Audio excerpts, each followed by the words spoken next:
नमस्कार and welcome to Curiously Education. मैं हूं प्रशांत मावानी। दोस्तों, जिम रोन का कोट है, your life does not get better by chance, it gets better by change. बदलाव की बात कर रहे हैं। वो कह रहे हैं जीवन जो है वो कोई ऐसा चांस नहीं आएगा कि चीज़ें जो है वो हमेशा के लिए चेंज हो जाएगी।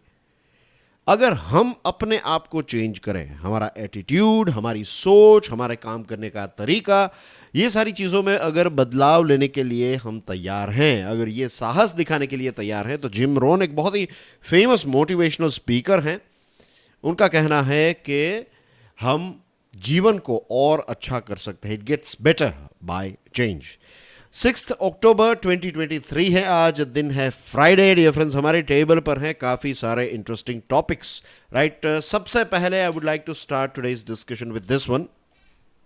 इज IAF यानी कि Indian air forces engine crisis finally over? क्या IAF की जो इंजन क्राइसिस है ये फाइनली खत्म हो गई है या फिर खत्म हो जाएगी? यहां पर देखिए, इसकी टैगलाइन है, India has become the 5th country in the world to produce jet engines, but are we self sufficient yet? ये एक बहुत बड़ा प्रश्न है। ये दो प्रश्न यहां पर हैं कि क्या इंजन क्राइसिस खत्म हो गए, दूसरा ये है कि हम 5th कंट्री बनेंगे इस दुनिया के। 4 ही ऐसे देश हैं फिलहाल।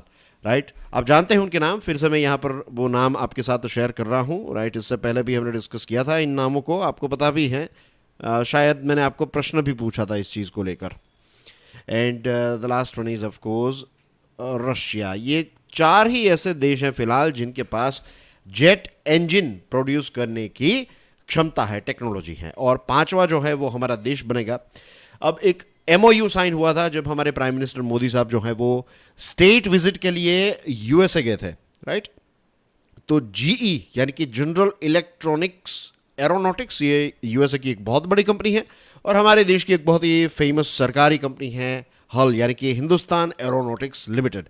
इन दोनों के बीच में मेमोरेंडम ऑफ अंडरस्टैंडिंग साइन हुई है। राइट, ये दोनों ने MOU साइन किया है और ये MOU साइन करने से कुछ नहीं होता है।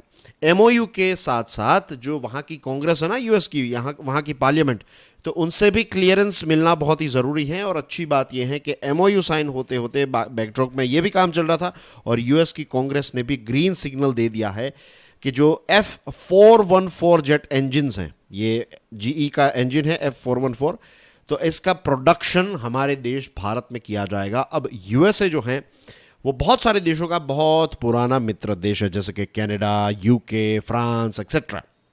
वेस्टर्न वर्ल्ड के दूसरे देशों को देखेंगे तो भी USA ने ये टेक्नोलॉजी जो है, जेट इंजन की टेक्नोलॉजी, दूसरे अपने क्लोज एलाइज को भी नहीं दी है और वो भारत को देने के लिए तैयार है। अपने आप में एक बहुत बड़ी बात है। और जो जेट इंजन है, क्योंकि आप जानते हैं कि दुनिया में सिर्फ 4 ही देश इसको पैदा कर पा रहे हैं, तो ये क्राउन ज्वेल माना जाता है, जो सरताज हम कहते हैं या फिर जो हमारा मुकुट होता है उस पर सबसे जो महंगा हीरा होता है, जो कोहिनूर है। राइट, ये जेट इंजन टेक्नोलॉजी जो है ये कोहिनूर माना जाता है। ये एक बहुत ही सीक्रेटली गार्डेड टेक्नोलॉजी है, वो इजीली किसी भी देश के साथ कोई भी देश जो है वो शेयर नहीं करेगा। तो इंडिया के साथ ये एग्रीमेंट करना जो है, इसका मतलब ये है कि इंडिया पर काफ़ी ज़्यादा भरोसा भी किया जा रहा है और इंडिया की उतनी ही ज़्यादा ज़रूरत जो है वो USA को है। और इसके पीछे जो मुझे मेन रीज़न नज़र आ रहा है, दैट इज़ चाइना। हम कई बार मोटिवेशनल कोट्स पढ़ते हैं ना कि जो एडवर्सिटी आती है, मुसीबत का वक्त जो होता है, उसमें भी एक अपॉर्चुनिटी होती है। अब देखिए, LAC वाला जो पूरा इश्यू चल रहा है ना, उसकी वजह से बहुत सारी अपॉर्चुनिटीज़ भी क्रिएट हुई है। फॉर एग्जांपल, आत्मनिर्भर भारत जो है वो विचार भी हमें और ज़्यादा दृढ़ हुआ और ज़्यादा मजबूत हुआ, बिकॉज हमारा चाइना पर बहुत ज़्यादा रिलायंस था। राइट, बहुत ज़्यादा निर्भरता थी। USA और इंडिया के रिलेशंस जो हैं वो भी अच्छे इसलिए हो रहे हैं क्योंकि USA का दुश्मन भी चाइना है और भारत का दुश्मन भी चाइना है। तो इस प्रकार की एडवर्स सिचुएशन जो है उसमें भी अगर आप अपॉर्चुनिटीज़ देख पाए तो इतनी बड़ी बड़ी डील जो है वो हो सकती है। ये 2 देशों से हम हमारे पर्सनल जीवन में भी कुछ चीज़ें जो है वो सीख सकते हैं। अब चाइना के साथ जिस प्रकार के टेंशन्स चल रहे हैं, तो इसमें हमारा एरियल पावर जो है वो और ज़्यादा मजबूत होगा because of this engine of course. और इसी के साथ साथ हमारे देश में डोमेस्टिक डिफेंस इंडस्ट्री जो है वो भी बूस्ट होगी, वो भी बोल्स्टर होगी। राइट, बहुत सारी जॉब्स जनरेट होगी और मैंने कई बार ये भी चीज़ आपके साथ तो शेयर की है ना कि this is just the first step. अभी तो यहाँ पर जो फैक्ट्री लगाई जाएगी और इसमें जो जेट इंजन्स क्रिएट होंगे, this is just the first step. उसके बाद फ्यूचर में आप देखिए कि ऐसा भी होगा कि हमारे देश की कुछ कंपनीज जो है वो खुद के जेट इंजन्स क्रिएट करके दुनिया के दूसरे देशों को एक्सपोर्ट कर पाएंगे। इट्स जस्ट लाइक नासा और इसरो देख लीजिए, राइट। एक वक्त में एक लंबे समय से नासा जो है वो काफ़ी ज़्यादा बड़ा और प्रोफाउंड रहा है, लेकिन आज इसरो जो है वो कहाँ पर पहुँची देखिए। तो this is how it works. आज से 25-30 सालों के बाद यू नेवर नो, शायद हम इसमें मार्केट लीडर हो, लेकिन ये एक अच्छी शुरुआत है।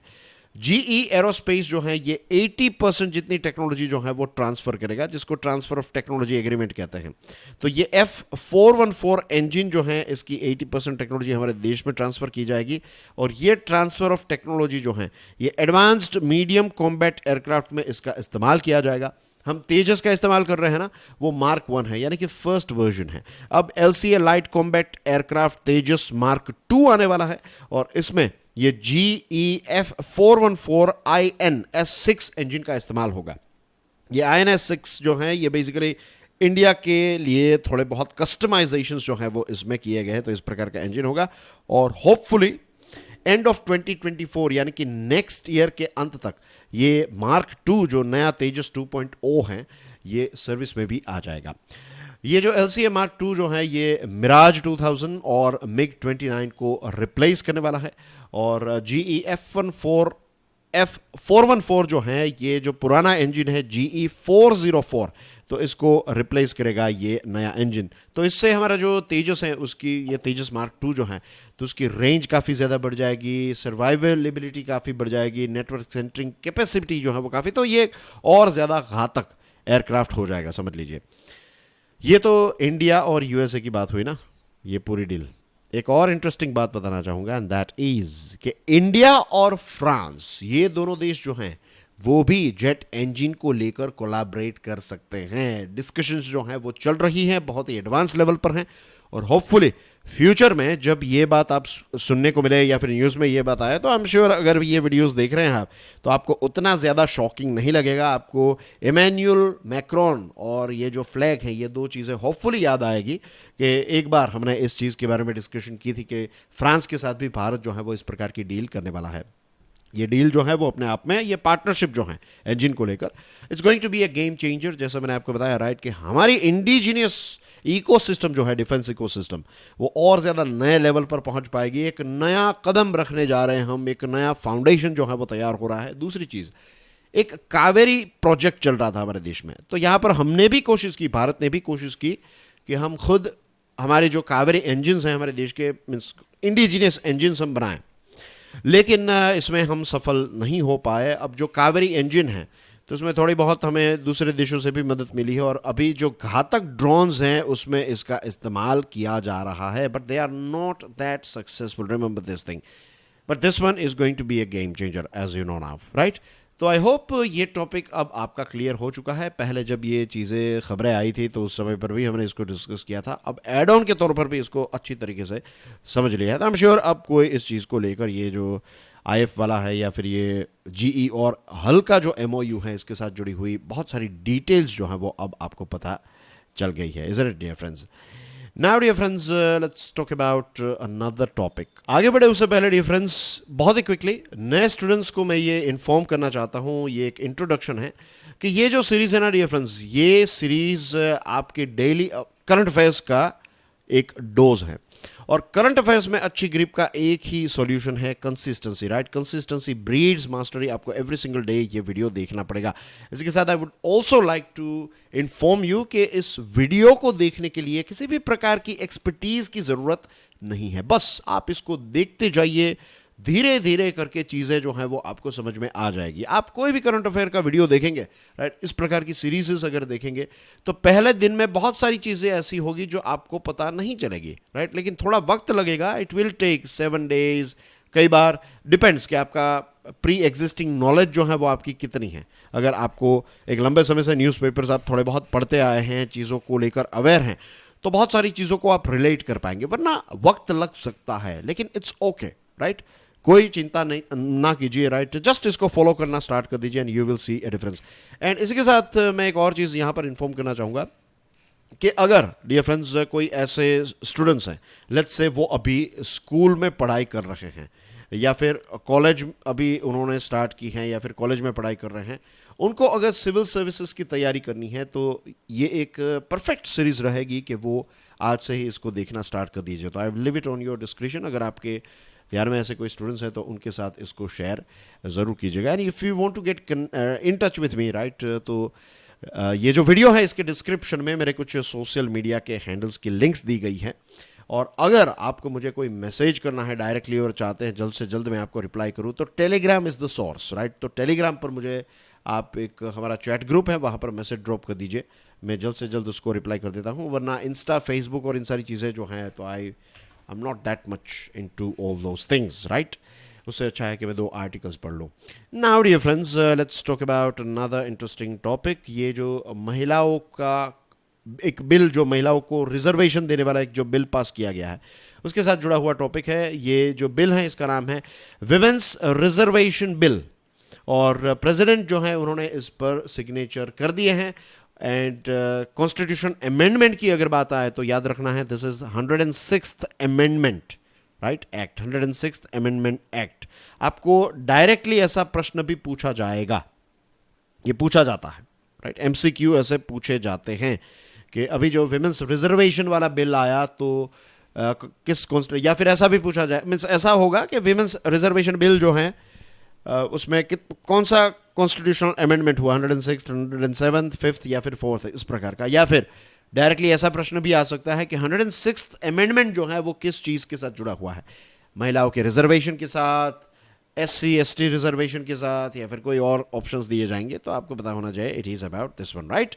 नाउ डियर फ्रेंड्स, इसमें यह है कि जो हमारी पार्लियामेंट हैं और स्टेट लेजिस्लेटिव असेंबलीज हैं, तो इनमें 1/3 यानी कि 33% सीट्स जो हैं वो महिलाओं के लिए रिजर्व रखी जाएगी। और हमारी जो नई बिल्डिंग है उसमें ये पहला बिल पास हुआ, नई पार्लियामेंट की बिल्डिंग ऑफ कोर्स, राइट। तो अपने आप में ये एक बहुत ही हिस्टोरिक मोमेंट, ये यादगार एक क्षण रहेगा कि भाई महिलाओं का रिजर्वेशन वाला बिल जो है वो नई पार्लियामेंट में पहला बिल जो है वो पास किया गया था। इसके साथ साथ दोस्तों, आज से 30 साल पहले 73rd और 74th कॉन्स्टिट्यूशनल अमेंडमेंट किए गए, और इसमें पता है क्या हुआ, ये रहा, राइट, 73rd और 74th कॉन्स्टिट्यूशनल अमेंडमेंट। और इसकी वजह से ये हुआ आज से 30 साल पहले कि जो हमारी पंचायत है ना, पंचायत, तो उसमें 1/3 सीट्स यानी कि अगेन 33% सीट्स जो हैं वो ग्रास रूट लेवल पर रिजर्व रखी गई, राइट। अगर ये पिरामिड है तो ये पंचायत हैं, ये आपका स्टेट है और ये सेंटर हैं। तो पंचायत लेवल पर, ग्रास रूट लेवल पर 33% का रिजर्वेशन रखा गया। पार्लियामेंट में ये बिल को पास करने की बहुत कोशिश की गई कि स्टेट लेजिस्लेटिव असेंबली और पार्लियामेंट में भी पास किया जाए, लेकिन ये पॉसिबल नहीं हुआ, बहुत सारे रीजंस की वजह से फाइनली ये पॉसिबल नहीं हुआ।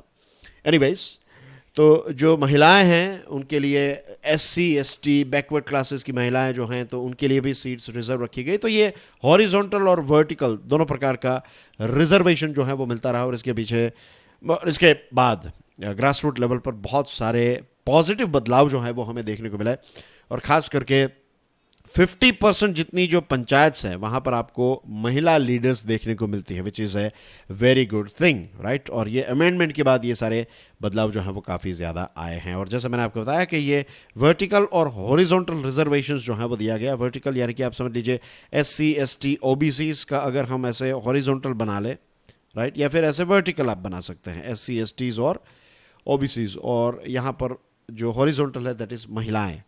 तो ये क्रॉस ऐसे रिजर्वेशंस की वजह से जो महिलाएं हैं, चाहे वो SC ST OBC से हों, तो काफ़ी ज़्यादा फ़ायदा जो है वो हमें देखने को मिला है। तो ये इंटरसेक्शन जो है कास्ट और जेंडर का, तो उसका अच्छा एक रिजल्ट देखने को मिला है। अभी जो करंट लॉ आया है ना, जो अभी पास किया गया है, तो इसमें OBC महिलाओं के लिए रिजर्वेशन नहीं रखा गया है। दूसरी चीज़, जैसे मैंने आपको बताया था ना कि ये बिल जो है वो अपने आप में बहुत ही इंपॉर्टेंट बिल है। हमारे देश की लगभग 50% पॉपुलेशन महिलाओं की है, तो उनको प्रभावित करने वाला ये बिल है। तो इस बिल पर एक थरो डिस्कशन होने की आवश्यकता थी, डिस्कशन नहीं हुई है, which is a matter of concern. ये एक चिंता का विषय है। महिलाएं जो हैं उनके रिजर्वेशन की वजह से जो पब्लिक गुड्स हैं उसके अंदर इन्वेस्टमेंट इंक्रीज हुआ है, ये बूस्ट हुआ है, पब्लिक गुड्स का इन्वेस्टमेंट इंक्रीज हुआ है। ये कुछ रिसर्च कंडक्ट की गई, उसकी वजह से ये पता चला। कुछ जगहों पर यह भी पता चला है कि महिला लीडर होने की वजह से उतने अच्छे रिजल्ट्स देखने को नहीं मिले हैं, राइट। तो वेलफेयर प्रोग्राम के टारगेट को लेकर अगर हम चीजें देखें तो अलग अलग जगहों पर मिक्स्ड रिजल्ट्स देखने को मिल रहे हैं, कहीं पर पॉजिटिव कहीं पर नेगेटिव। दिस ऑल्सो मीन्स, इसका मतलब यह नहीं है कि महिलाएं लीडर बनेगी तो रिजल्ट्स क्रिएट नहीं होंगे, नो। थोड़ा आउट ऑफ द बॉक्स सोचने की कोशिश कीजिए। इंस्टीट्यूशनल फैक्टर्स जो है ना वो मैटर करते हैं, सिर्फ जेंडर से कुछ नहीं होगा। फॉर एग्जाम्पल, अगर आपने लेट्स से एक ऑर्गेनाइजेशन बनाई, राइट, एक कंपनी है, लेट्स से उसकी हायरार्की जो है वो कुछ इस प्रकार की है। हायरार्की यानी कि ये मेन बॉस, उसके नीचे 2 बॉसेस, उनके नीचे 3 बॉसेस, लेट्स से ऐसे, राइट। फिर इन तीनों के नीचे लेट्स से बहुत सारे लोग हैं, राइट, और फिर इनके नीचे बहुत सारे लोग हैं, लेट्स से इस प्रकार की एक ऑर्गेनाइजेशन है।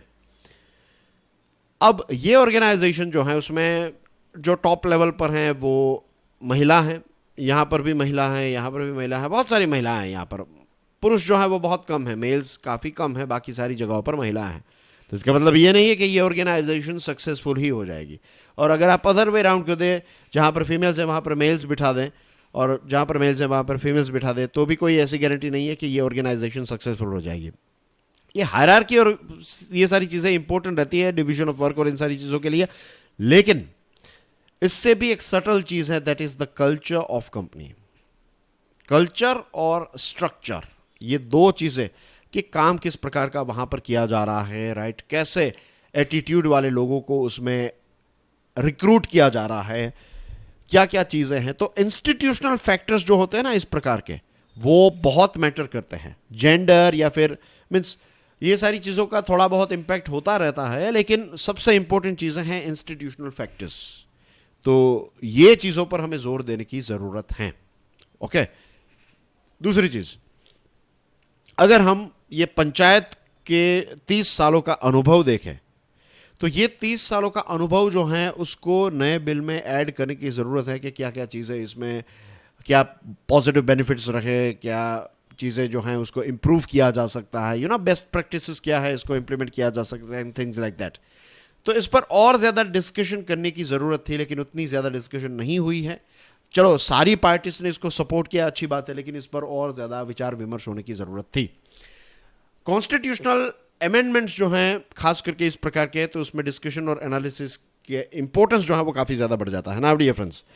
ये जो महिलाओं का रिजर्वेशन है ना, ये डीलिमिटेशन और सेंसस पर आधारित रहेगा। तो इट्स नॉट लाइक कि ये पास हो गया पार्लियामेंट में, प्रेसिडेंट ने इसको साइन कर दिया, तो इसका मतलब ये नहीं है कि ये अभी आज से ही इम्प्लीमेंटेशन में आ जाएगा। डीलिमिटेशन की एक्सरसाइज जो है ये 2026 तक फ्रीज की गई है। 76 में ये हुआ था, अब 2026 में होगा, उसके बाद ये इम्प्लीमेंटेशन में आएगा। नाउ सदर्न स्टेट्स की बात करें तो दक्षिण जैसे केरला है, तमिलनाडु है, तो इन सारे राज्यों ने अपनी पॉपुलेशन को कंट्रोल करने में काफ़ी अच्छे स्टेप्स उठाए हैं। तो फ्यूचर में ये 2026 डीलिमिटेशन एक्सरसाइज होगी। कॉन्स्टिट्यूएंसीज की जो साइज हैं उसको प्लस माइनस करने की एक्सरसाइज जो है उसको डीलिमिटेशन की एक्सरसाइज कहते हैं। तो इसमें तो जो सदर्न स्टेट्स हैं उनका पावर कम हो जाएगा, उनके जो इलेक्टेड रिप्रेजेंटेटिव्स हैं वो कम हो जाएंगे। तो इसकी वजह से बहुत सारे कंटेंशियस या फिर इश्यूज क्रिएट हो सकते हैं। सदर्न स्टेट्स जो है वो कहेंगे कि भाई हमने अच्छा परफॉर्म किया, हमने पॉपुलेशन को कंट्रोल करने में इतना अच्छा परफॉर्मेंस दिया और हमारी ही सीट्स कट हो जाएगी, दिस इज़ नॉट एक्सेप्टेबल। और उनकी बात भी काफ़ी लॉजिकल है। तो उस समय पर इश्यूज काफ़ी ज़्यादा होंगे, तो उतना ही डिले ये विमेंस रिजर्वेशन बिल या फिर ये जो नया कानून है उसके इम्प्लीमेंटेशन में हमें देखने को मिलेगा। तो अभी बहुत एक लंबा सफ़र जो है वो तय करना बाकी है। जो ऐसे कहावत है ना कि दिल्ली बहुत दूर है, ऐसा कुछ है, लाइक मीन्स के अभी भी बहुत एक लंबा सफ़र जो है वो ट्रैवल करना है, तब जाकर शायद हम यहाँ पर पहुँचेंगे। लेकिन अच्छी बात है चलो कि ये बिल जो है वो पास हो गया, that's a good thing in itself, right. अब डियर फ्रेंड्स डिस्कशन करते हैं एक ऐसे विषय के बारे में जिसको हमने कल भी डिस्कस किया था, आज उसके एड ऑन के तौर पर चीज़ों को समझने का प्रयास करते हैं। राइट, आपकी स्क्रीन पर ये बिल्डिंग देख रहे हैं ना पीछे, एक बहुत ही खास बिल्डिंग है। राइट, ये बिल्डिंग जो है, ये नोबेल पुरस्कार जहाँ पर दिए जाते हैं, तय किए जाते हैं, ये बिल्डिंग है ये। राइट, अब बताइए, छोटा सा प्रश्न है, वैसे आपके लिए 3 अलग से क्वेश्चंस हैं ही, लेकिन बीच बीच में ऐसे क्वेश्चंस पूछने की मेरी आदत है। ये बिल्डिंग जो है वो आपको किस देश में देखने को मिलेगी और उस देश के किस शहर में आपको देखने को मिलेगी? राइट, तो शहर कोमा देश का नाम आपको प्रोवाइड करना है। Let there be light, physics Nobel celebrates techniques to measure changes in electron properties. Physics में नोबेल पुरस्कार दिया गया, इसके बारे में हमने डिस्कशन की थी ना डियर फ्रेंड्स। ये 3 चेहरे आई एम श्योर आपको याद होंगे। ये तीनों लोग जो हैं, इनको ये नोबेल पुरस्कार जो है वो दिया गया है। अब नोबेल पुरस्कार के बारे में काफ़ी नेगेटिव चीज़ें भी कही जाती है कि कुछ उसमें means, let me confess this thing कि नोबेल पुरस्कार अपने आप में कोई ऐसा फ्लॉलेस तो है नहीं। राइट, ऐसा नहीं है कि नोबेल पुरस्कार दिया गया तो वही एक यूनिवर्सल ट्रूथ हो गया। उसमें खामियां हो सकती हैं, हर एक इंस्टीट्यूशन में आपको खामियां देखने को मिल सकती है, उसमें कोई नई बात नहीं है। लेकिन नोबेल पुरस्कार जो दिए जाते हैं ना, इससे कुछ पॉजिटिव चीज़ें भी क्रिएट होती है। वो 2-3 चीज़ें मैं आपके सामने रखना चाहूँगा। नंबर 1, ज्ञान, यानी कि नॉलेज। नॉलेज की वजह से जो बदलाव आते हैं, पॉजिटिव बदलाव आते हैं, तो इसको अप्रिशिएट करना, एक ग्रेटिट्यूड जो है वो दिया जाता है कि कृतज्ञता, जिसको हम कहते हैं ना, कृतज्ञता, ग्रेटिट्यूड, कि दुनिया ज्ञान के प्रति समाज की कृतज्ञता व्यक्त करती है नोबेल पुरस्कार से। ये इसका फायदा है। दूसरी चीज, जो यंगस्टर्स हैं आजकल, एक ऑब्जर्वेशन है मेरा, सारे यंगस्टर्स तो ऐसा बिल्कुल नहीं है, जस्ट एक ऑब्जर्वेशन है, लगभग सारे यंगस्टर्स को नए मोबाइल्स, अच्छे कंप्यूटर्स, अच्छे कपड़े, बड़ी सी एसयूवी, राइट, ये सारी चीज़ें चाहिए, दुनिया घूमनी है, इंस्टाग्राम में इतने फॉलोवर्स होने चाहिए, एक्सेट्रा एक्सेट्रा। ये जनरली एक ट्रेंड देखने को मिला है। तो लोग शायद ये मानने लगे हैं कि भाई पढ़ाई वढ़ाई से कुछ नहीं होता, और ऐसी बहुत सारी रील्स भी हमें देखने को मिलती है, बहुत सारा ऐसा बकवास भी चलता रहता है कि भाई पढ़ाई से कुछ नहीं होगा, पढ़ाई से क्या कर लिया आपने, मैं पढ़ा लिखा नहीं हूँ लेकिन मैंने इतने करोड़ रुपए बना लिए, मैंने पढ़ा लिखा नहीं हूँ तो ये कर लिया, वो कर लिया, एक्सेट्रा। ये सारे एग्जाम्पल्स भी देखने को मिलते हैं। वो उनके तकदीर की बात है, उनकी मेहनत की बात है, शायद उनका दिमाग जो है वो बिजनेस में अच्छा चल रहा है, पढ़ाई लिखाई की शायद उनको ज़रूरत ना हो, लेकिन इसका मतलब ये नहीं है कि हम सबको इसकी ज़रूरत नहीं है। ये जो नोबेल पुरस्कार है ना, उससे यंगस्टर्स को ये पता चलता है कि ये जो नॉलेज है ना, ये नॉलेज से सिर्फ आप अपना घर नहीं, इस समाज को भी आगे बढ़ा सकते हैं, चला सकते हैं। शायद बिजनेस करके, शायद ये सारे पैसे इकट्ठा करके आप अपने लिए बहुत अच्छा जीवन क्रिएट कर सकते हैं। और हो सकता है कि आपके लिए जो काम कर रहे हैं, तो जॉब्स जनरेट कर रहे हैं, तो कुछ लोगों तक आप सीमित रह सकते हैं। लेकिन नॉलेज एक ऐसी चीज़ है जिससे हम पूरी दुनिया को जेंटली, पॉजिटिव तरीके से प्रभावित कर सकते हैं। तो ये चीज़ जो है, इस पर भी यंगस्टर्स का विश्वास जो है वो और ज़्यादा मजबूत होगा। नंबर 3, यही बात जो है ना नॉलेज की, यंगस्टर्स की, तो यहां पर एक एग्जांपल है कोविड वैक्सीन। कितने दुनिया के पैसे वाले लोग हैं, राइट, कितने सारे करोड़पति अरबोपति लोग जो हैं वो कुछ कर पा रहे थे? कुछ नहीं ना। तो ये पैसे वैसे, ये सारी चीज़ें जो हैं वो जनरली शायद बहुत काम आती हो, लेकिन ऐसी क्राइसिस की सिचुएशन जब आती है तब पता चलता है कि ये जो साइंटिस्ट हैं, जो एक लत से कोई एक फिक्स अमाउंट की सैलरी पर काम कर रहे होंगे, राइट, शायद वो अपने जीवन में कभी भी मर्सिडीज का टॉप वेरिएंट ना ले पाए, शायद हो सकता है कि वो उससे भी अच्छी कार्स उनके पास हो, उससे भी अच्छे बंगलोज उनके पास हो, लेकिन ज़रूरी नहीं है कि सारे वैज्ञानिक जो हैं उनको उतने पैसे मिल रहे हों। लेकिन उनको जो खुशी मिल रही है जो काम करने में, और उससे जो दुनिया को उन्होंने बचाया, कुछ महीनों के अंदर ही एक नया वैक्सीन जो है वो क्रिएट किया। तो ये सारी चीज़ें जब नोबेल पुरस्कार जो हैं वो अप्रिशिएट करता है, ऐसे पुरस्कार दिए जाते हैं, तो और लोगों को भी ये प्रेरणा मिलती है, ये एक इंस्पिरेशन मिलता है कि नहीं, ये सारे ऐसे लोग हैं जो अपने हित को नहीं, राइट, जिस सेक्टर में वो काम कर रहे हैं उसमें कुछ एड ऑन करने की मीन्स पूरी कोशिश कर रहे हैं, और उनके रिजल्ट्स, उनके द्वारा चीज़ें जो की गई उसके फ़ायदे आज नहीं लेकिन फ्यूचर में बहुत सारी पीढ़ियों को, आने वाली पीढ़ियों को भी इसके फ़ायदे होते रहते हैं। राइट? इसको कहते हैं जीवन जीना. This is how it should be. Quantum mechanics and electronics की दुनिया में बहुत सारी चीज़ें जो हैं वो अभी रिसर्च चल रही है, और टाइनी पार्टिकल्स जो हैं वो एटो सेकंड्स में काफ़ी ज़्यादा चेंज होते हैं. अब एटो सेकंड्स का मतलब है कि 10 raised to the power of -18. ये चीज़ याद रखिएगा, राइट? ये भी एमसीक्यू में पूछा जा सकता है कि एटो सेकंड्स क्या है. तो atto seconds is 10 raised to the power of -18 seconds, right? यहाँ पर सेकंड्स की बात हो रही है. तो सेकंड्स का एक बहुत ही छोटा सा पार्ट, एक जो सेकंड होती है उसका बहुत ही छोटा सा पार्ट. नोबेल प्राइज 2023 जो है ये 3 लोगों को दिया गया, और इसमें जो एल होलिलियर की जो टीम है उन्होंने जो गैसेस है उस पर लाइट थ्रो की, और फिर देखा कि कैसे जो पीक्स होती है, वेव्स जो होती है, तो स्ट्रॉन्ग वेव्स होती है, वीक वेव्स होती है, तो कंस्ट्रक्टिव और डिस्ट्रक्टिव इंटरफेरेंसेस उसमें होते हैं. मैं बहुत ज़्यादा टेक्निकलिटी में नहीं जाना चाहूँगा, और कल हमने टेक्निकलिटी के बारे में बात भी की थी. तो when the peaks of this wave lines up, they make a stronger wave, like adding together. And when the peak of one wave meets the low point, throw जिसको कहते हैं, of another, they cancel each other out. This is called constructive interference and destructive interference.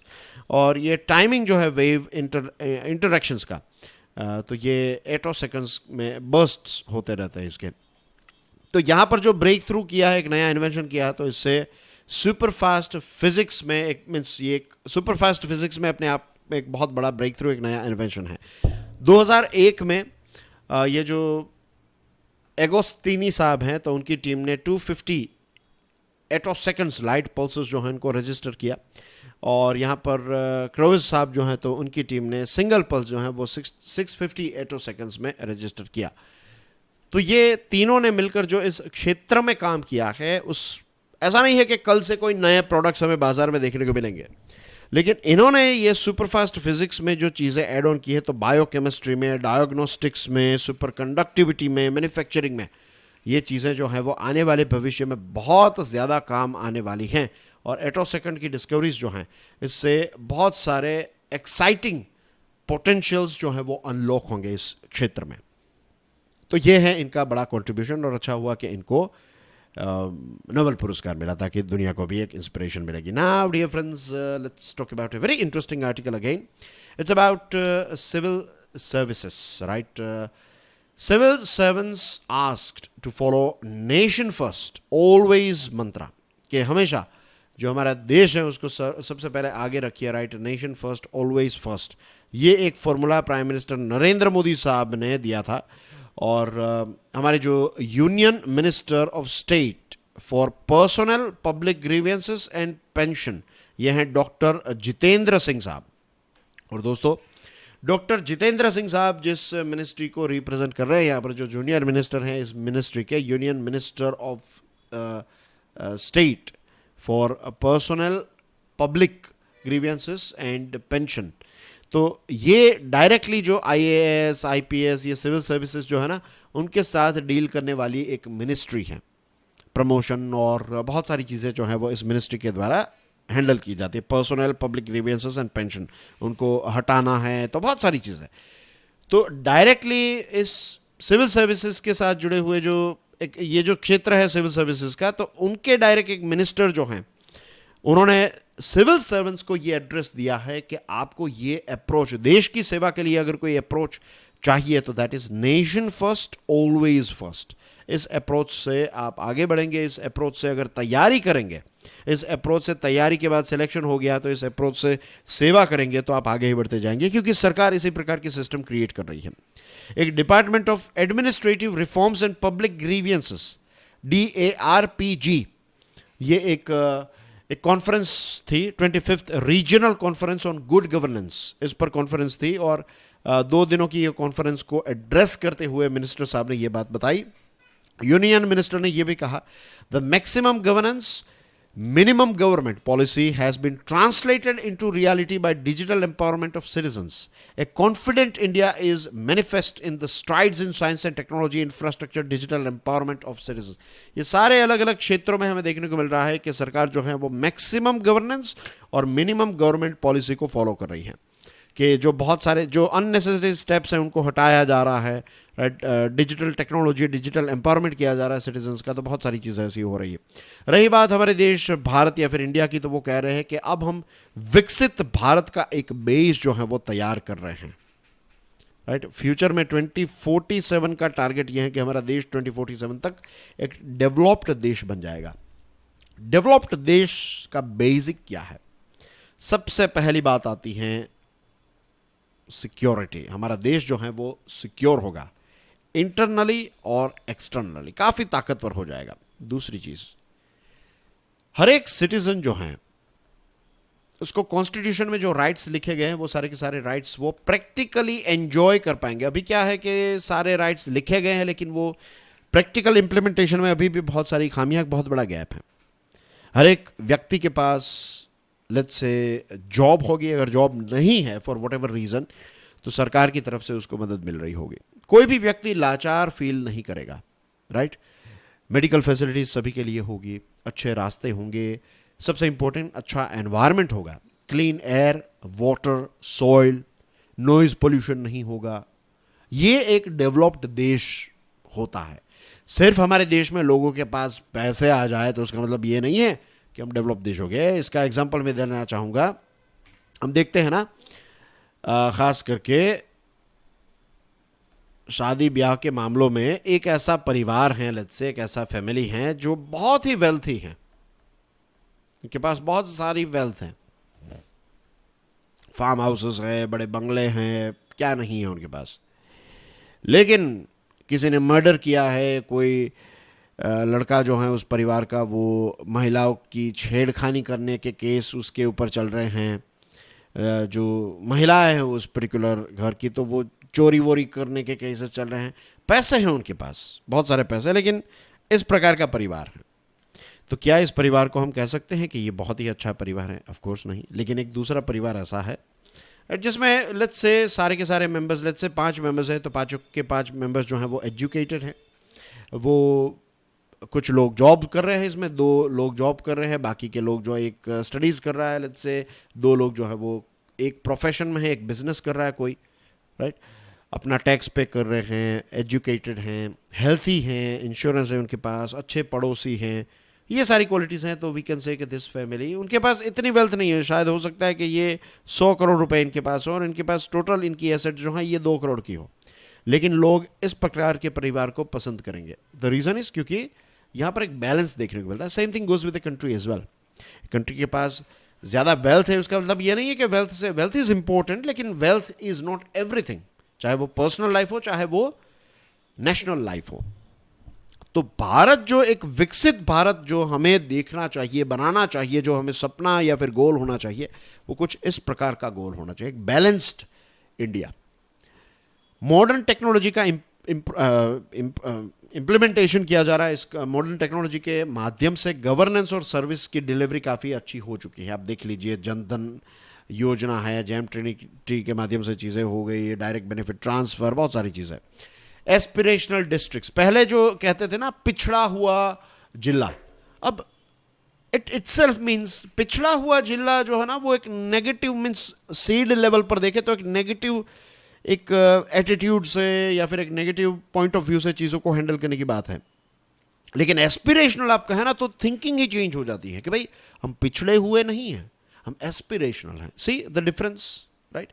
गति शक्ति और दूसरे से बहुत सारे प्रोजेक्ट्स जो हैं वो चल रहे हैं, इंप्लीमेंटेशन हो रहा है, बहुत सारी चीज़ें अच्छी चल रही है, नो डाउट अबाउट इट। आत्मनिर्भर भारत बनाने की बात है, तो जो तरक्की है उसमें कोई भी सिटीजन जो है वो पीछे छूटना नहीं चाहिए। ये सिविल सर्वेंट्स को, ये सारी बातें जो हैं वो उन्होंने सिविल सर्वेंट्स को एड्रेस की है, यानी कि ये चीज़ें आपको भी काम आएगी, तैयारी में भी काम आएगी, आपकी पर्सनालिटी किस दिशा में आपको डेवलप करनी है, ये सारी चीज़ों के नगेट्स जो हैं वो इस प्रकार की कॉन्फ्रेंसेस से आपको पता चलते हैं, राइट। इसी के साथ उन्होंने ये भी कहा है, ये जो रीजनल कॉन्फ्रेंसेस होती है ना, तो इससे नॉलेज का आदान प्रदान होता है और जो बेस्ट प्रैक्टिसेस हैं सबसे, लेट्स से कहीं पर लेट्स से किसी सिविल सर्वेंट ने, किसी डिस्ट्रिक्ट कलेक्टर ने या फिर कोई आईपीएस ऑफिसर ने कोई एक अच्छा स्टेप उठाया और उस स्टेप की वजह से लेट्स से आईपीएस ऑफिसर ने कोई ऐसे स्टेप्स उठाए जिससे वहाँ की महिलाएं जो हैं उनका एम्पावरमेंट हुआ है, वहाँ पर महिलाओं के खिलाफ जो क्राइम्स हैं वो नील हो चुके हैं या फिर वहाँ पर हो ही नहीं रहे लेट्स से। तो वो क्या क्या ऐसे स्टेप्स उठाए, क्या क्या इसकी चीज़ें हैं, तो ये चीज़ें दूसरे सिविल सर्विस जो हैं वो सीख सकते हैं। तो इससे चीज़ों को एक दूसरे अलग अलग राज्यों में, अलग अलग राज्यों के साथ साथ अलग अलग डिस्ट्रिक्ट्स में भी इसका इम्प्लीमेंटेशन किया जा सकता है। पिछले 9 सालों के अंदर ऐसी 24 रीजनल कॉन्फ्रेंसेस जो हैं वो कंडक्ट की गई है और 2022 में 5 ऐसी कॉन्फ्रेंसेस जो हैं वो क्रिएट की गई थी।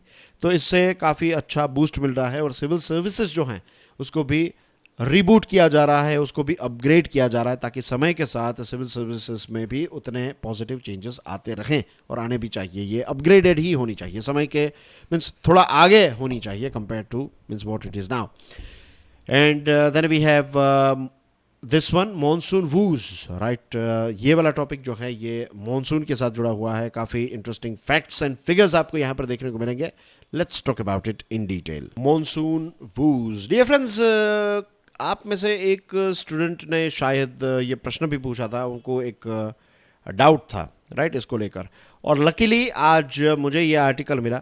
और ये आर्टिकल सिर्फ वो पर्टिकुलर डाउट क्लियर करने के लिए नहीं है, राइट, वो डाउट भी आपका इसमें क्लियर हो जाएगा। लेकिन द मोस्ट इम्पोर्टेंट थिंग जो है वो ये है कि इस आर्टिकल में मुझे बहुत सारे इम्पोर्टेंट पॉइंट्स मिले, और ये पॉइंट्स अगर आप समझ लेंगे तो आपको भारत की खेतीबाड़ी, भारत की इकोनॉमी, ग्लोबल मीन्स जियोग्राफी और इकोनॉमी का क्या रिलेशन है, ये सारी चीज़ों पर भी एक अच्छी ग्रिप डेवलप होने के चांसेस काफ़ी ज़्यादा बढ़ जाते हैं।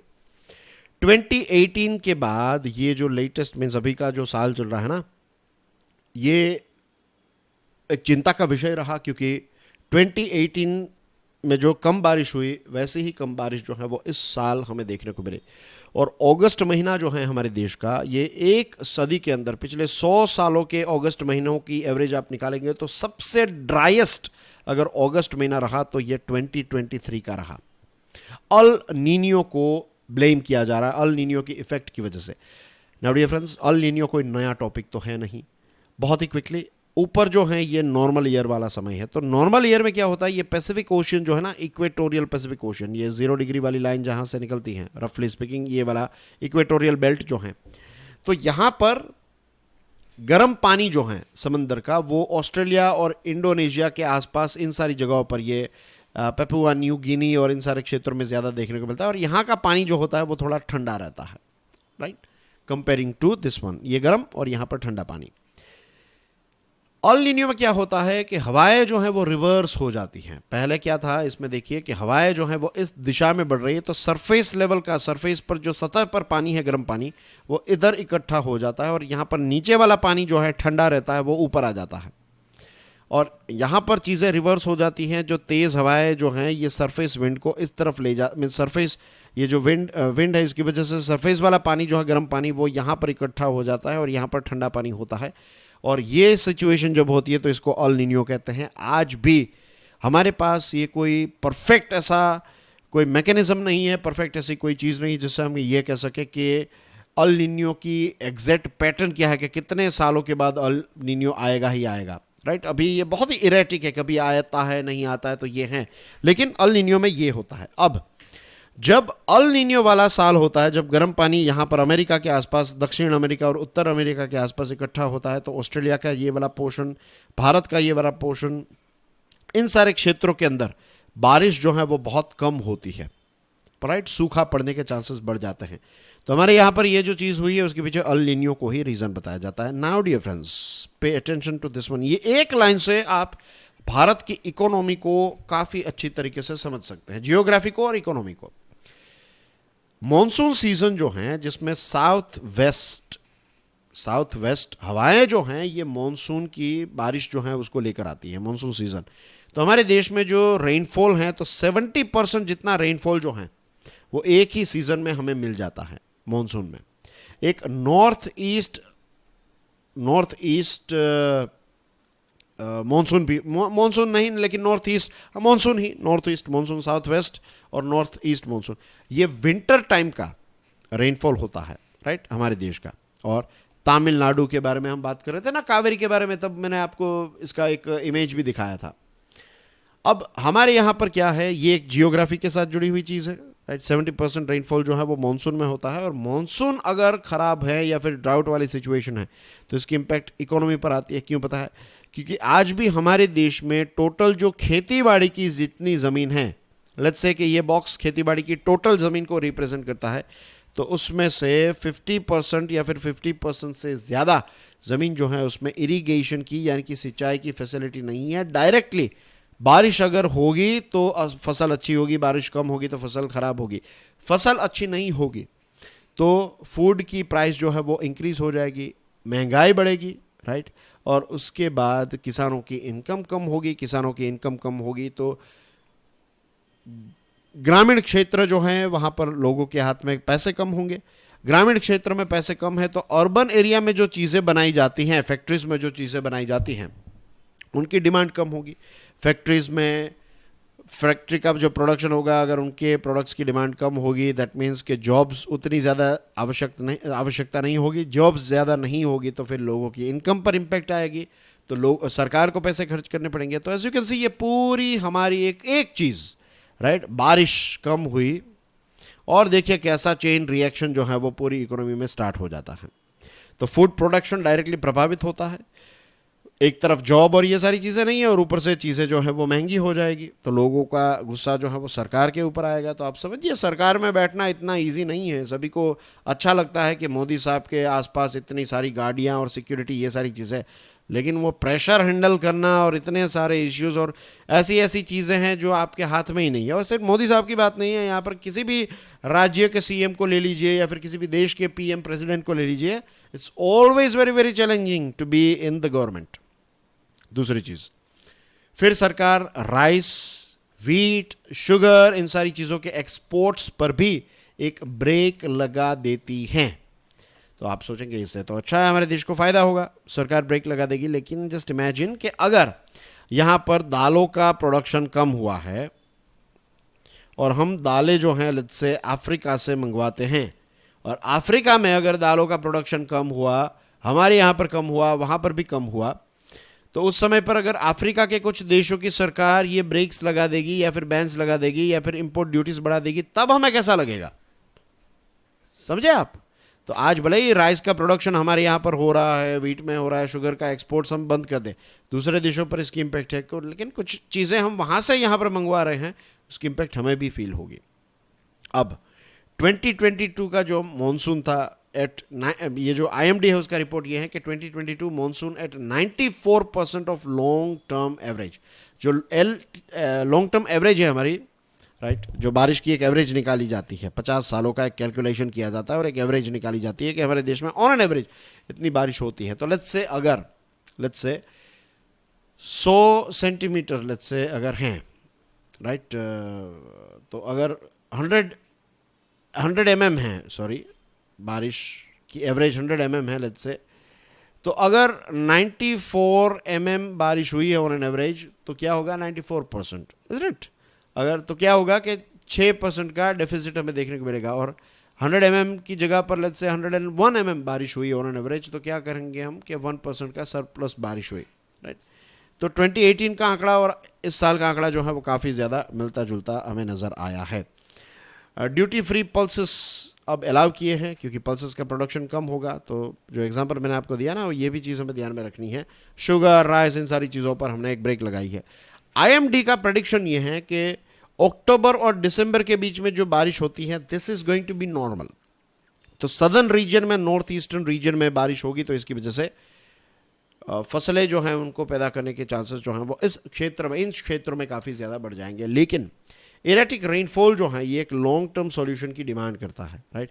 इरिगेशन की फैसिलिटीज़ को बढ़ाना, ड्राउट रेजिस्टेंट क्रॉप्स को तैयार करना, रेजिलियंट क्रॉप्स बनाना और उगाना, और इसी के साथ साथ डियर फ्रेंड्स, मोस्ट इम्पॉर्टेंट चीज़, क्लाइमेट चेंज जो हैं उसको रोकने की पूरी कोशिश करना, सिर्फ सरकारी लेवल पर नहीं, हमारे लेवल पर। और इसमें जो एक लाइफ नाम की चीज़ स्टार्ट की है ना, एक लाइफ मूवमेंट जो भारत ने लॉन्च की है, राइट, इस चीज़ को हम सबको अडॉप्ट करने की ज़रूरत है। ये क्लाइमेट चेंज को रोकना पड़ेगा, वरना ये ड्राउट रेजिस्टेंस और इरिगेशन और ये सारी चीज़ें टेम्पररी सॉल्यूशंस हो सकते हैं। It's like treating symptoms and not the disease, इस प्रकार की चीज़ें हो सकती हैं।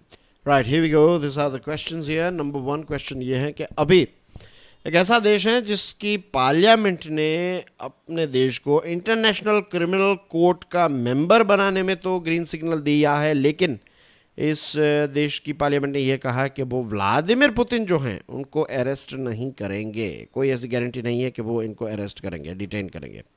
कौन सा देश है ये? दूसरा बहुत ही ईजी है येट इम्पोर्टेंट है। mRNA जो है वैक्सीन, तो इसमें जो M है उसका मतलब क्या है? और सिर्फ इतना नहीं, मैं कहूँगा आप मुझे पूरा फुल फॉर्म बताइए mRNA का कमेंट सेक्शन में। याद रखिएगा, वेरी इंपॉर्टेंट, राइट। केबीसी में भी इस प्रकार के क्वेश्चन, केबीसी में अगर आप जाएंगे तो भी काम आएंगे, लेकिन फॉरगेट अबाउट केबीसी, एमसीक्यू में तो एग्जामिनेशन में काम आएंगे। एंड ईजी येट इम्पोर्टेंट, क्योंकि हमने एयरफोर्स के बारे में बात की है, तो हमारी जो एयरफोर्स है, तो एयर चीफ मार्शल जो हमारे देश के, वो कौन है बताइए। And that's everything from my side as far as today's discussion is concerned. Dear friends, I will see you soon tomorrow. इसी के साथ स्टडी ग्लोज पर भी कुछ इंटरेस्टिंग वीडियोस आने वाले हैं और आ भी रहे हैं। आई एम श्योर आपने देखे होंगे वीडियोस, राइट। काफ़ी अच्छे व्यूज़ मिल रहे हैं स्टूडेंट्स को, वो काफ़ी ज़्यादा पसंद आ रहे हैं। 40,000 व्यूज़, 50,000 व्यूज़, कई वीडियोस ऐसे हैं जिनको 10,000, 20,000 तो पसंद आ रहे हैं वीडियोस, राइट। लाइक्स भी आ रही हैं, शेयर्स भी काफ़ी अच्छे हो रहे हैं। तो दिस इट सेल्फ इंडिकेट्स के कंटेंट जो है वो स्टूडेंट्स को काफ़ी पसंद आ रहा है। वो तो एक लंबे समय से ऐसा था कि इस प्रकार के जो टॉपिक्स थे फ्रंट पर उतना ज़्यादा बैटिंग करने का मौका नहीं मिला था। When I was with Study IQ, उस समय पर I used to look after the channel, right, channel manager था। तो चलो, रिस्पॉन्सिबिलिटी और पोस्ट काफ़ी अच्छी थी, लेकिन I used to make just the Hindu videos, right. और उसकी व्यूअरशिप कंपेयर टू ये सारे करंट वाले जो टॉपिक्स होते हैं उसके कंपैरिजन में काफ़ी कम रहती है, क्योंकि मासेस जो हैं वो ये हिंदू एनालिसिस और इस प्रकार के वीडियोस नहीं देखती है। मासेस जो हैं वो ये सारे दूसरे टॉपिक्स, जो प्रिसाइसली अगर उन टॉपिक, उस पर्टिकुलर टॉपिक की बात होती है तो वो वीडियोस देखती हैं। लेकिन जो स्टडीज़ करने वाला वर्ग है, जो सिंसियरली स्टडी करते हैं, तो उनके लिए इस प्रकार के वीडियोस ज़्यादा इंपॉर्टेंट है। ये वाले हिंदू एनालिसिस टाइप वीडियोस, खास करके एडिटोरियल्स और आर्टिकल्स वाले वीडियोस काफ़ी इंपॉर्टेंट है, as you all know, right. तो अब धीरे धीरे इसकी भी व्यूअरशिप जो है होपफुली बढ़ती जाएगी। इसमें एक बहुत बड़ा ग्राउंड जो है वो मीन्स कवर करना है, और जो क्वालिटी है, जो सपना है, विजन है, वो यही है कि जिस प्रकार की क्वालिटी कैटर की जा रही है, तो आई एम श्योर मीन्स ये टॉप ऑफ द पिरामिड पर ये सीरीज़ जो है वो ईजीली बैठ सकती है। बस थोड़ा वक्त और थोड़ी मेहनत और थोड़ा धैर्य और आई एम श्योर आप शेयर कर रहे हैं, इसको प्रमोट कर रहे हैं, which is helping this channel a lot. नए नए सब्सक्राइबर्स जो हैं वो इसके साथ जुड़ते ही जा रहे हैं। हमने 7,000 का मार्क जो है वो क्रॉस किया, और होपफुली आने वाले कुछ महीनों के अंदर वी विल हिट 10,000। और जनरली एक और चीज़ बताना चाहूँगा, एक इनसाइट की चीज़ कहते हैं ना, इनसाइडर चीज़ यूट्यूब में ये रहता है दोस्तों कि ऑर्गेनिक तरीके से अभी प्रमोशन में पैसे वैसे डालें हम तो सब्सक्राइबर्स तो मिल जाएंगे, लेकिन वो ऑर्गेनिक सब्सक्राइबर नहीं होंगे, यू नो। वो ऐसे मिल जाएंगे, बूस्ट हो जाएगा, लेकिन वो फिर ऐसे ही आइडियल ऐसे ही पड़े रहेंगे, कोई उसका काम नहीं रहेगा उन सारे सब्सक्राइबर्स का। लेकिन यहाँ पर जो स्टूडेंट्स हैं वो स्टूडेंट्स को बता रहे हैं और सब्सक्राइबर्स आ रहे हैं।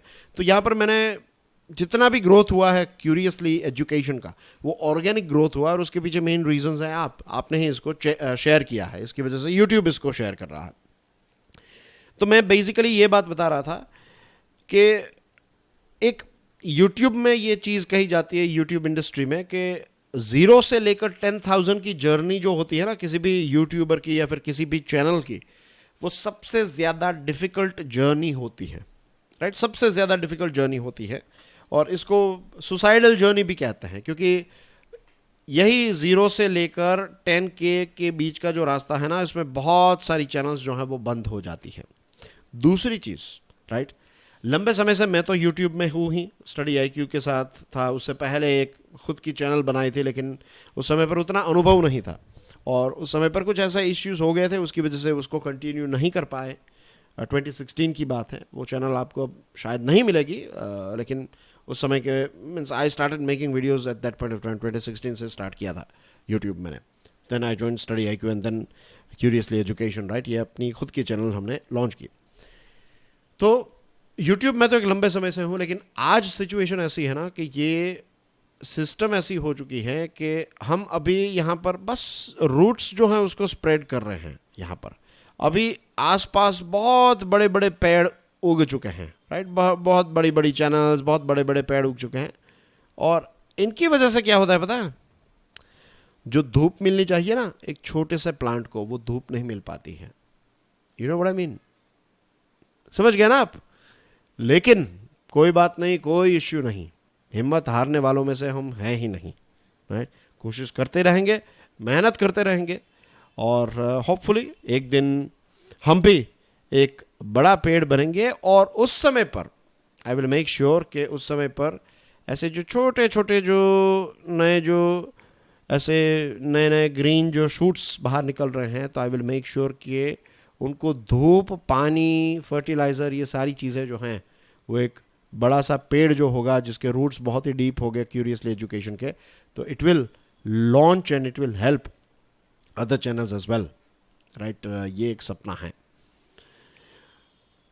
सो इसमें आप सबकी प्रार्थना है, आपकी दुआ है, आपका प्यार जो है ये बहुत ही इंपॉर्टेंट रोल प्ले करता है।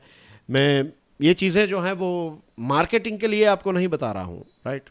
मैं ये चीज़ें इसलिए बता रहा हूँ क्योंकि जेन्युइनली ये आपका जो प्यार है, आपकी जो कमेंट्स आती हैं, मैसेजेस आते हैं, उससे इतना मोटिवेशन मिलता है। कई बार ऐसा भी होता है कि यार क्या होगा आगे, और तभी एक मैसेज आ जाता है कि स्टूडेंट का मैसेज आता है और पता चलता है कि नहीं यार, देखिए कुदरत ने इशारा किया है, कुदरत ने किसी ना किसी को भेजा है ऐसे मोटिवेटर के तौर पर कि स्टूडेंट मोटिवेट करते हैं, इंस्पायर करते हैं कि नहीं सर आपके वीडियोस पसंद आते हैं, बेस्ट हैं, ये वो एक्सेट्रा, और फिर करते हैं नहीं ये छोड़ना नहीं है, आगे बढ़ना है। क्योंकि कंटिन्यूसली वो कहते हैं ना सक्सेस या फिर आप कह सकते हैं कि कुछ एक पॉजिटिव रिजल्ट जो है कंटिन्यूसली उसकी तलाश है, नहीं मिल रहा है, लेकिन कोशिशें करते रहते हैं, तो ये अप डाउन्स जो हैं वो दिमाग में होते रहते हैं, और होने भी चाहिए। कोई अगर ऐसा कहेगा कि नहीं कंटिन्यूसली मैं पॉजिटिव ही रहता हूँ, वैसा नहीं है। नेगेटिव्स होते हैं तभी तो पता चलता है कि अब पॉजिटिव है, इज़न्ट इट? तो ये सारी चीज़ें होनी चाहिए। इट्स यही चीज़ों को है ना और एक्साइटिंग और इंटरेस्टिंग बना देती है। So enough for today, right? I love you all, my dear friends. Thank you very, very much, and keep spreading light, keep spreading happiness. God bless you all, and Jai Hind.